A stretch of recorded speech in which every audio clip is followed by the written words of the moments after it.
राम राम सभी साथियों को।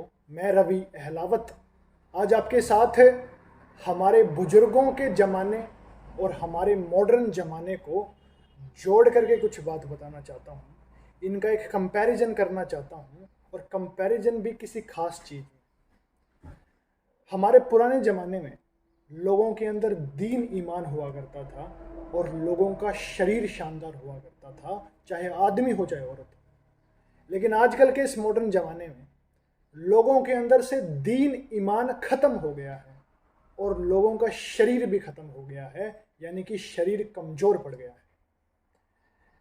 बुजुर्गों ने बताया था कि बेटा, जो इंसान जितना भी दीन धर्म का पक्का होगा, जो इंसान धर्म का पक्का होगा, उसका शरीर उतना ही शानदार होगा और शरीर के मामले में उसकी हेल्थ कम से कम खराब होगी। ये इतनी बड़ी बात बुजुर्गों ने बताई थी बीमारियां दूर करने की, कि बेटा बीमारी एक तो दूर होती है सदका करने से, दान करने से। बीमारी के वक्त डॉक्टर के पास बाद में जाओ, पहले सदका करके आओ, दान करके आओ।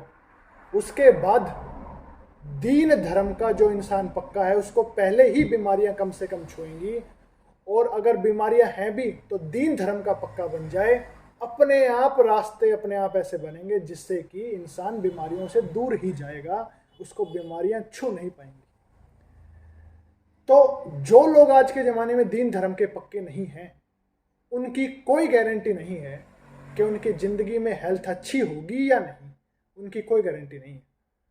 लेकिन जो इंसान दीन धर्म का पक्का है आजकल के ज़माने में, उसकी पूरी गारंटी है कि उस इंसान को बीमारियां कम से कम छुएंगी और वो इंसान ज़िंदगी में हंसता खेलता और मुसीबतों को सहन करता और उनसे निकलता हुआ अपने आप ज़िंदगी में कामयाबी पा लेगा। अपने आप दीन धर्म का पक्का बन जाइए, अपने धर्म का पूरा पक्का बनिए।